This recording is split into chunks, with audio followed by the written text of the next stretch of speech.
Eu queria começar te perguntando, esse álbum Coisa de Louco 2, ele é um álbum que ele sai pelo selo Banguela Records, que era o selo do Miranda e tudo mais. Eu queria saber como é que foi o processo de montagem desse disco, de pensar nesse álbum e de até ele se tornar físico pra gente. Cara, no primeiro lugar, a Banguela não era o Miranda era diretor artístico da gravadora, né? Uhum. A gravadora, na verdade, ela era a gravadora dos Titãs. Os Titãs que eram os reais donos, e aí eles viravam uma subsidiária da Warner, que era a gravadora a qual eles estavam ligados na época. Cara, na real, esse disco ele é de 94, se eu não me engano. Eu acho que é Ele isso. é 95, ele consta aqui na lista. Na lista do álbum, dos 100 grandes álbuns, ele tá com 95. Pode ser, porque ele demorou um pouco para sair, às vezes eu não sou muito bom com datas. Então, assim, cara, a banda já existia desde 86, né?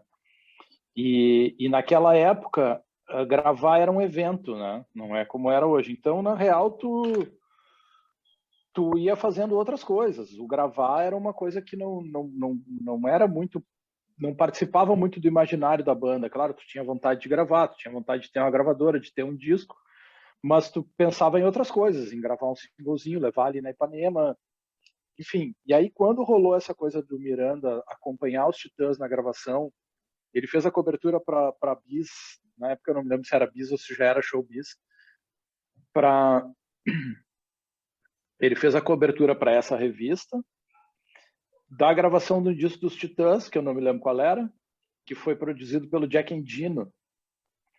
E aí já estava começando essa movimentação dos Titãs em relação à construção dessa gravadora. E ele mostrou lá, né, para os Titãs a fitinha demo da gente. E a galera curtiu, o Jack Endino adorou também. E aí rolou essa coisa da gente, a possibilidade de entrar para dentro do selo. E aí quando confirmou a notícia de que a gente ia ser contratado pelo Banguela, a gente já tinha um repertório de, sei lá, de 40, 50 músicas. Que aí foi botar elas no papel e escolher ali as que a gente ia botar. Não foi uma coisa programada para gravar o disco, assim, né? O disco ele foi consequência de um trabalho que vinha sendo feito já há quase praticamente 10 anos, né, de banda. Quando a gente lançou o disco, tinha 9 anos de banda. Então foi isso.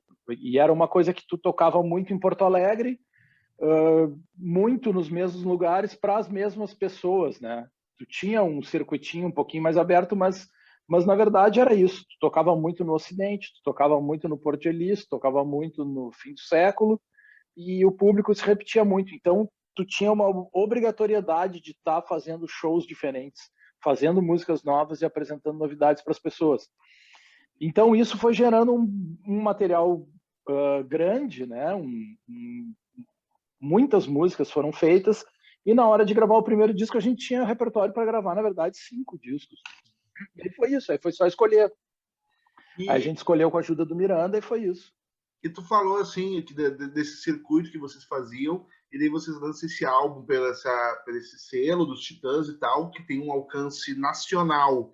Como é que é para vocês essa transição de, óbvio que vocês já tinham feito shows fora do estado, mas dessa situação de antes estava tocando num circuito aqui de Porto Alegre, região, nos bares daqui, e vocês acabam ampliando nacionalmente, saindo por esse selo dos Titãs.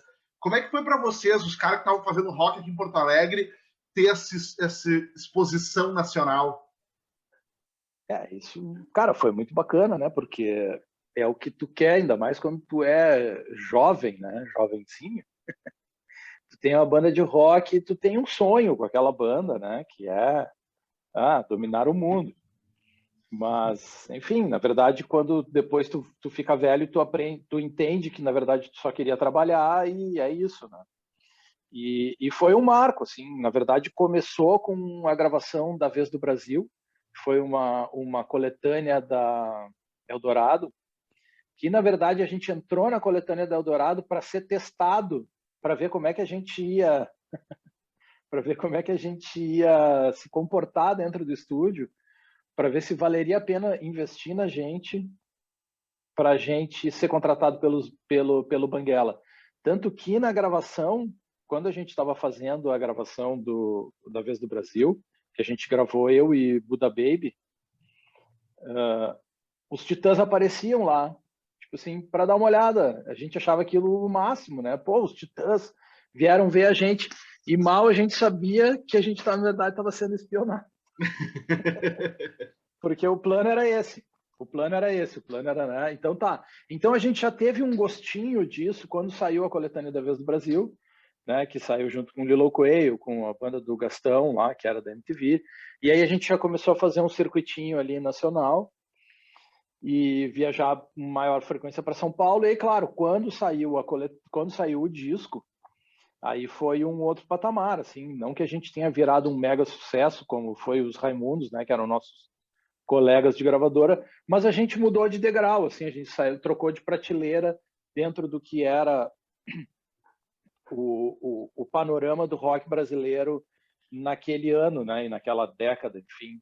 A gente trocou de prateleira, a gente passou a ser uma banda que ocupou um lugar importante dentro do cenário local, que tinha uma força muito grande, né, era uma coisa que tinha como característica no Rio Grande do Sul ter um mercado economicamente muito bom, que bandas ganhavam grana sem precisar sair daqui, né? E ganhavam bem, assim, para tocar aqui.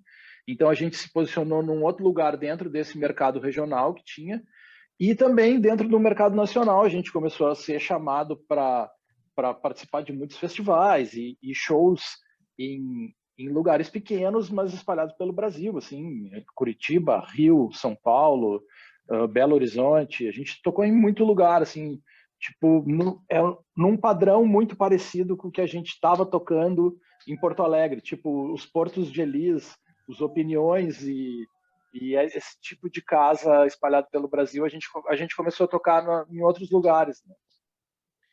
Foi bem legal, assim, a gente viajou, conheceu um monte de gente, foi muito massa.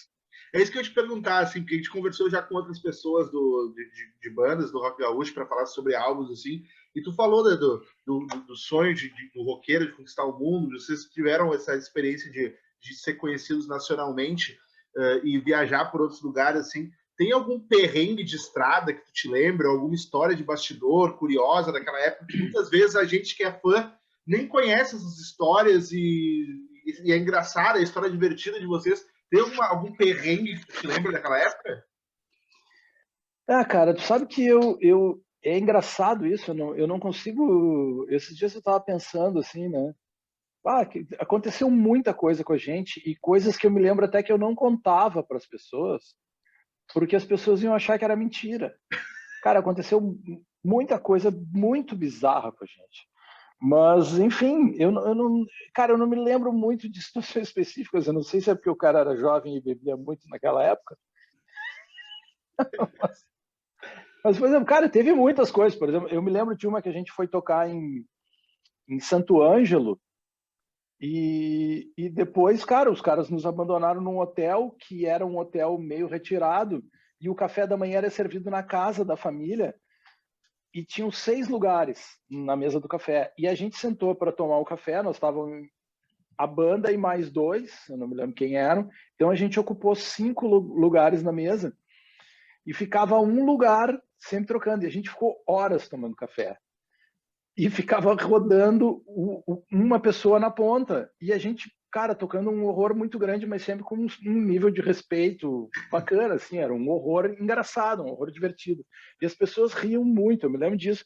E a gente teve que voltar do hotel a gente teve que voltar de ônibus de linha, porque a gente foi meio abandonado, e a gente voltou na caçamba de um caminhão que carregava o caminhão aberto, assim, não era nem baú, um caminhão grande aberto. A gente teve que voltar com os instrumentos tudo ali dentro da caçamba, um lugar afastado, para ir pegar o bus de linha para voltar para Porto Alegre. E se eu não me engano, o nosso road comeu uma coxinha estragada ainda no caminho. Cara, foi um horror, assim. Mas, enfim, teve uma vez que a gente foi tocar em São Paulo também, e no nosso quarto não tinha água. Não tinha água no nosso quarto do hotel. E eu falei, não, cara, eu quero água no meu quarto. O cara falou, não, eu vou conseguir um banheiro para vocês tomarem um banho. Eu falei, não tá entendendo. eu quero um quarto com água. E o nosso quarto ficava do lado da recepção. E aí eu me lembro que eles emprestaram uma chave pro Frank tomar um banho. E, cara, era o quarto de um outro hóspede. Que o cara tinha saído para trabalhar. E o Frank entrou no quarto, o cara disse que tinha um cinzeiro, assim, cheio de cigarro no banheiro, que o cara tomava banho, provavelmente fumando. E o Frank entrou no banheiro de um outro hóspede, assim, para tomar banho e foi embora enquanto o cara estava na rua trabalhando. E eu falei, não, eu só vou tomar banho no meu quarto. E aí, cara, e aí nós ficamos alguns dias. Eu me lembro que na noite anterior da viagem, eu tinha passado colando cartazes, porque a gente fazia tudo, né, velho? E a gente fazia cola de farinha com soda cáustica. E eu tava com os braços todos queimados, assim, porque tu passava a cola caía no teu braço, a cola tinha soda, tu te queimava. E eu fui direto dessa colação pro aeroporto sem banho já. E aí, cara, nós ficamos uns 3 dias lá sem banho, a gente fez o show e eu tava assim, ó, e eu tomei um foguetão, eu acordei no outro dia com uma ressaca. E eu fui com uma meia de jogador de futebol que tava metade para fora, assim, do pé, todo imundo, sujo, fedendo a ressaca, a cachaça velha. E fiquei sentado na recepção do hotel, assim, tipo, eu e o Marcelo Fornazier. E ficamos 2 sentados na recepção do hotel. Cara, eu me lembro de estar fedendo muito, de estar muito sujo. E aí os caras, naquele instante, eles pensaram, nós vamos perder todos os hóspedes do hotel, vamos botar esse cara num quarto com água. Aí eles arrumaram um quarto com água. Quando eu fui pegar minhas coisas, a marca do meu corpo estava grudada assim no lençol do quarto. Mas tem várias, velho, tem várias, né? É um negócio que não tem fim. E assim, Birk, tu é um cara, nesse álbum, os 2 maiores hits da banda, e tô pra te dizer que 2 grandes hits do rock gaúcho estão nesse álbum, que é Amigo Punk, que virou um hino do rock gaúcho, e Nunca Diga, que foi regravada milhares de vezes. Recentemente, os Hermanos veio tocar em Porto Alegre e eles apresentaram a música no show, inclusive. Patofu e diversas outras bandas regravaram ou tocam elas em show. Quando vocês lançaram esse álbum e tinha essas 2 músicas, vocês viam algo de diferente nelas?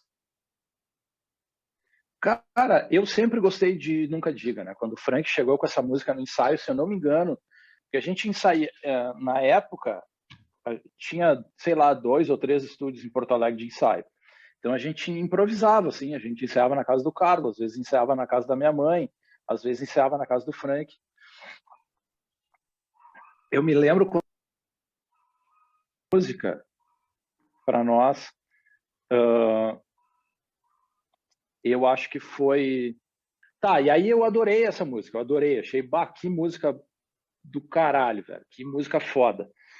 E eu sempre gostei dessa música. Até hoje é uma das músicas que eu curto tocar, assim. Porque tem umas músicas que tu enche o saco com o tempo, mas tu tem que tocar, enfim. Essa é uma das que eu curto e adoro, assim, até hoje. E Amigo Punk, cara, eu me lembro que quando a gente lançou, o Miranda quis lançar Você Foi Embora como vídeo para botar no MTV e tudo, porque tinha o ele falou, os Titãs vão adorar esse refrãozinho, é a cara deles. E eu queria que fosse Amigo Punk, eu me lembro disso. Eu queria que fosse Amigo Punk. E ele falou, não, cara, é uma linguagem muito regional, muito regionalizada, não sei o que, a galera lá em cima não vai entender o que é Oswaldo Aranha, o que é Parque Farroupilha. Então também era uma música que eu já curtia muito, assim, e eu queria que ela tivesse sido lançada, até porque também eu achava que ela era mais representativa no que é o universo da Graforreia do que Você Foi Embora, que eu acho uma música que quem, por exemplo, iria conhecer a banda por aquela música, não iria ter noção do que a banda verdadeiramente era. Na verdade, porque a banda ainda existe e está nativa, né? Sim. Então, tipo isso, eu achava isso, eu achava que aquela música ela não representaria a Graforreia como uma música para ser lançada primeiro, assim. Pessoas poderiam ouvir aquela música e pensar que a Graforreia era uma outra banda. E hoje, por exemplo, tu olhando hoje essas músicas ainda no momento que elas estão, porque, por exemplo, como a gente disse, o Los Hermanos veio recentemente e tocou no Cadiga, Amigo Punk não tem um show de rock gaúcho que tu não vai em Porto Alegre, que as bandas não toquem essa música. Como é que tu te sente olhando essas músicas que vocês lançaram lá atrás, elas estando até hoje tocando no imaginário das pessoas e outros músicos tocando elas? Como é que é para vocês que foram os que apresentaram essa música a primeira vez? Cara, isso é um orgulhozinho, né? Tipo assim, pô, teu trabalho é um trabalho que foi reconhecido pelos teus colegas, né? Além do público, ele é reconhecido pelos teus colegas, que são pessoas a quem tu respeita, né? Tu ouve, tu gosta, tu admira também. Então, pô, isso é um negócio bacana, né? E o Amigo Punk, ele tem uma peculiaridade. O Amigo Punk, eu acho que é uma das músicas, eu não vou dizer a mais, porque eu não tenho esse dado, mas com certeza é uma das músicas que há mais tempo toca com regularidade nos meios tradicionais de execução de músicas, né? Que são as rádios, assim, que não é uma coisa de streaming que tu vai lá e escolhe o que tu quer ouvir, né? Então, por exemplo, o Amigo Punk toca, sei lá, 20 anos, 25 anos, toca na rádio regularmente. Então, ela, cara, inegavelmente, ela é um fenômeno, né? E Amigo Punk é um caso clássico da música que é mais famosa que a própria banda. Porque tu comenta assim, tu toca, tu tem banda? Eu digo, tenho. Quem é? Graforrest Filarmônica. Os caras, não sei, não conheço. Aí tu diz aquela do Amigo Punk. Essa música eu sei qual é. Entendeu? Então, tipo assim, muita gente não conhece Graforreia, mas conhece Amigo Punk. Muito mais gente conhece Amigo Punk do que Graforreia. E assim, tu falando dessas, tu trazendo, a gente falou dessas duas músicas, Coisa de Louco 2 tem diversas outras músicas que estouraram, assim, é um álbum muito querido pelos fãs, pelo pessoal do Rock Gaúcho. Tem alguma outra música, tu disse de Amigo Punk, que era a música que tu queria que fosse a primeira música de trabalho e que Nunca Diga tu gostou desde o início. Tem alguma música ali daquele álbum que tu acha que tu queria que tivesse daqui a pouco estourado mais, que tu tinha uma expectativa, ou aquela música que tu mais gostava? Como é que era a tua relação com as músicas desse álbum? Cara, essas músicas foram músicas que elas foram escolhidas por todos, assim, sabe? Então ela é como aquilo que eu te falei, a gente tinha talvez, acho que mais de 50 músicas para escolher. Uma coisa é quando tu tem que botar 12 músicas num disco e tu tem 14. Pode ser que alguém da banda em algum momento não goste de uma que tenha ido pro disco. Quando tu tem 50, acho que a gente tinha 51, se eu não me engano, eu não sei porque que tem esse número na cabeça. Quando tu tem 51 para escolher, eu acho que foram 18 que a gente gravou no Coisa de Louco. Isso. Para tirar 18, cara, fica relativamente mais fácil, entendeu? De tu escolher músicas que tu gosta. Então, um dos critérios que foram utilizados é que todo mundo tinha que aprovar a música. Se alguém dissesse, essa aí eu não curto muito, essa música já caía fora. Então, teve isso. Então, são músicas que, na verdade, eu gosto de todas, mas eu curto muito, eu digo 7 ali, e que são músicas que são músicas irmãs, que eu digo 7 e Picardia. Né? São músicas que elas, a gente sempre bota elas distantes no show, e talvez não me lembro da ordem do disco, mas a gente sempre bota elas distantes porque elas são muito parecidas. A Picardia é a número 7 no disco, e eu digo 7 é 16. A gente sempre faz isso, a gente sempre separa elas, porque elas... Eu não sei se as pessoas têm essa mesma percepção que a gente sobre essas músicas, mas a gente acha essas músicas muito parecidas. Elas, inclusive, têm a introdução parecida, né? E a outra nem me lembro, mas, enfim, é parecido. E ela tem uma questão de estrutura que meio que se repete, assim. E tem uma música que eu gosto muito, que é uma música que mudou muito depois com o tocar em shows, né? Com a estrada, que é o Bagaceiro Chinelão. Essa música é uma música que eu acho que a versão que ela tá hoje, ela é bem melhor do que a versão que tá no disco. E é uma música que eu adoro tocar. Birk, só para te dizer, o Everton, que é o historiador que eu te falei que desenvolve o projeto comigo, ele está aqui agora com a gente, vai participar dessa reta final, ele conseguiu chegar no trabalho. Nossa. Boa Nossa. tarde. Bem, eu cheguei aqui cansado, estou voltando de bicicleta do trabalho por conta do preço da gasolina, né? Então sou um gordo ofegante aqui, mas tudo certo. Estava aqui ouvindo vocês e já de antemão agradecer ao Alexandre aí por estar com a gente nessa empreitada e te receber no nosso programa é muito importante, né? Para a gente contar os nossos causos. Posso fazer uma pergunta já de antemão, já assim? Deve, estamos aqui para isso. Já chega incomodando já. A gente brincou essa semana porque a gente sempre escuta novamente os discos, né? Por mais que, por exemplo, o disco de vocês já era um disco que fez parte da minha adolescência, assim, a gente escutava bastante aqui em Alvorada, né? Nas rodas de conversa, de violão e tal. E agora, reouvindo ele, e tu teve várias vezes aqui em Alvorada, tocando com o pessoal da Sim. Coisa de Louco, né? Eu adoro, cara, eu tenho um carinho por Alvorada, assim, o Queen, o Nenê ali. Sim. Pô, esses dias, recentemente, morreu ali um dos caras que estava sempre ali, que era um dos punk. Cara, Parecia? Não, foi o... esqueci o nome dele. Eu sei que era o nome um dos original punk dele, ali, de verdade, era o Pierre. Era o Ninguém. Conhecido como Ninguém. Faleceu. E é isso aí, o Ninguém. E, cara, eu me lembro de um episódio que eu toquei na Alvorada, não na Concha, tocamos no chão, lá onde tem aquela arquibancadinha. Onde a gente sempre fez os ensaios de rua lá. É, isso. E aí ficou um cara, velho, que também era um dos clássicos ali, velho, que estão sempre ali na volta, que ele ficou cantando todas as músicas, velho, no meu ouvido. E é engraçado hoje, meio a pandemia, tu pensar isso, porque ele cuspiu muito. Ele cuspiu, ele tava muito bêbado. E ele ficava do meu lado assim, amigo punk, escute esse... E, cara, ele cantou todas as músicas, grudado no meu ouvido. E eu dizia, bah, velho, sai daqui, velho, chega pra lá. E ele cantando grudado, assim, cuspindo pra caralho em mim. Não, uma coisa que em pandemia tu chega a pensar assim, tu não consegue mais nem assoprar velhinha em bolo, imagina um negócio desse. Não, e agora tu fica imaginando, pô, quantas bactérias estavam ali sendo trocadas. Não, cara, e até que ele caiu, ele tava tão gambá, velho, que ele...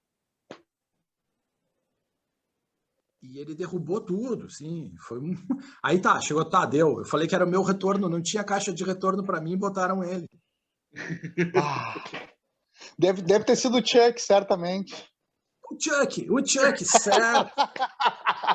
Eu pensei nisso enquanto contava a história. Não, tu deu a descrição perfeita do Chuck. Não tinha como não ser. Não tinha como ser outra pessoa. Mas enfim, faz a pergunta aí, cara. Não, eu queria te perguntar. Desculpa, chegou um gato aqui agora, chegando em casa. Eu queria te perguntar exatamente sobre essa tua relação, com o Alvorada, porque entre os discos, ele é o primeiro disco que fala em Alvorada, e certamente, entre os 100 grandes álbuns do rock gaúcho, vai ser o único que vai falar em Alvorada, né? Que é no meu rancho lá em Alvorada, onde eu tenho um harém de empregada. E eu queria saber se isso foi só uma parte uma parte de construção da letra, ou se tinha uma relação realmente com a Alvorada para se colocar a Alvorada na música. Cara, isso aí, na verdade, essa música é do Frank, eu não sei se eu acho que é do Frank e do Marcelo, né? Então eu não poderia te responder exatamente isso. Mas, cara, eu acho que não tinha a relação específica com a Alvorada, assim, porque, cara, a gente vem de famílias tradicionais da classe média dos anos... Pô, eu sou de 67, né? Eu sou o mais novo da banda. Então a gente vem de um momento em que o mundo ele era um pouco diferente do que é hoje, né? Então, por exemplo, era uma coisa muito normal. Todo mundo tinha em casa a empregada doméstica, né? Que hoje é uma coisa que não se tem mais, até, né? Sob certos aspectos, ainda bem, porque aquela relação ainda era uma coisa muito derivada do que era a relação do escravo, né? Aquela pessoa que trabalhava ali, não tinha um direito, não tinha um horário, ficava até, enfim. E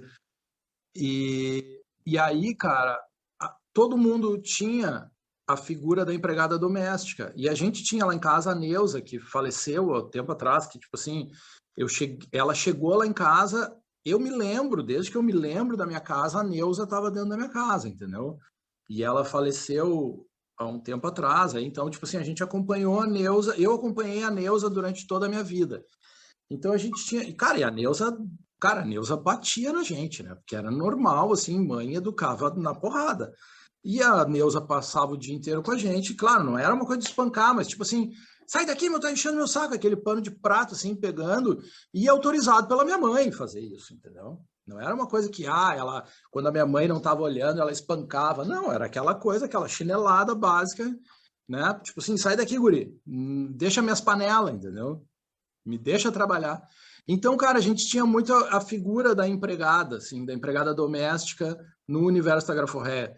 Então, e a gente acabava muito da influência musical da Graforré Filarmônica vem do que as nossas empregadas, no caso as empregadas domésticas que trabalhavam nas nossas casas, escutavam na rádio. A Graforré é uma banda muito influenciada por música brega, por Amado Batista, por Odair José, esses caras assim, que vinha do radinho, né, que ficava na janela da cozinha, enquanto a empregada estava ali, fazendo um rango, lavando uma louça, uma roupa, enfim, arrumando a casa. Então, esse universo das empregadas, ele é muito presente na Graforré. Então, acho que a empregada rimou com alvorada, e foi meio que isso, assim. Inclusive, a gente já foi bem xingado por pessoas que não são da alvorada, por ter usado essa referência de alvorada com empregadas de alvorada, entendeu? A galera disse assim, velho, porque vocês foram muito preconceituosos. E aí eu falei, cara, pode até ser, né? Um pensamento que tu não tinha naquela época, mas eu comentei, cara, a galera da alvorada curte, se sente até um pouco homenageada com isso. Pelo menos o pessoal com quem eu convivi da alvorada ali, né? Tanto que o cara é convidado para ir tocar lá. Se as pessoas não gostassem de ti, eu creio que não te convidariam, né? Não, exatamente. Tanto que até o Chuck, né, te sopra músicas no ouvido, e isso já é uma representação inteiramente alvoradense, assim. Tu falaste, eu não sei se o Wunder te fez essa pergunta, porque eu cheguei agora, mas tu falaste assim dessas influências. Ouvindo, cara. Não, eu tava ouvindo algumas perguntas, é que eu cheguei, tipo... Tô brincando você contigo, já tava nos 10 minutos. Tô brincando contigo. Na bicicleta, nesse trânsito, nem dava pra ouvir, senão eu ia me dar mal aqui em Alvorada. É perigoso, velho, perigoso. É perigoso. Mas eu não sei se ele te fez essa pergunta, assim, porque uma das coisas que a gente tem feito bastante, assim, é lido sobre os discos, e nessa leitura a gente vai descobrindo coisas interessantes e que às vezes a gente nem tinha se ligado, né? Uma delas até foi quando a gente gravou o programa do Júpiter Maçã da Sétima Efervescência, que ele estava falando sobre um lugar do caralho, onde ele disse que fez uma homenagem tanto para ti quanto para o Frank, por conta de que aquela música tem muita influência do que ele achava importante do Roberto Carlos. Ele sempre diz, o Alexandre e o Frank gostam muito de Roberto Carlos e eu queria fazer uma música para homenagear eles. Agora, ouvindo esse disco da Graforré novamente, né, isso me faz muito presente, assim, essa coisa da música presente nas letras do Roberto Carlos. E agora tu falaste dessa influência do que as empregadas ouviam também ser uma influência para esse disco e para vocês. Eu não sei se é um devaneio meu ou se realmente vocês têm um pouco dessa pegada e colocaram nesse disco alguma influência vinda do Roberto Carlos.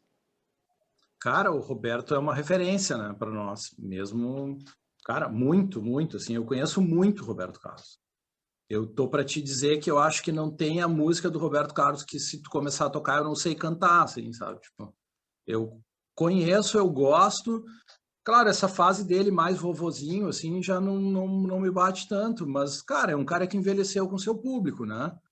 Então, mas, por exemplo, eu ouvi muito aquela fase do Iê, Iê, Iê dele, né? Depois, claro, a gente fica sabendo de relações históricas dele com ditadura, tudo bem, né? Vamos esquecer a pessoa e vamos focar no artista, né? Não que a gente deva fazer isso, mas aqui, nesse caso específico, vamos fazer. E E eu sou muito fã do Roberto, assim, desde o Iê, Iê, Iê, e aquela fase anos 70 dele ali, um pedacinho dos 80, que ele tá já num patamar alto, assim, né? Que ele vai para os Estados Unidos gravar com orquestras americanas ali, cara, que ele faz umas músicas, que ele tá numa fase meio soul ali. Cara, eu acho que ali olha, tem grandes músicas ali, velho, tem grandes músicas ali do que é o universo da música brasileira, assim, sabe?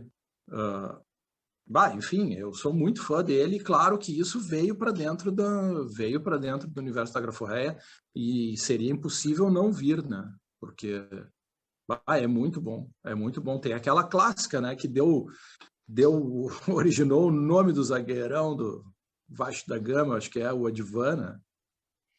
Que é uma música do Roberto, que é Odivan, que ele fala do acidente onde ele perde a perna, né? Que é muito, cara, aquilo lá é um troço, assim, tu ouve aquilo, tu fica chocado com aquilo ali, né? É muito bacana, eu adoro aquela música também. Enfim, eu gosto dele, acho ele um baita de um artista, um baita de um cantor, assim, ele tem uma pegada bem massa.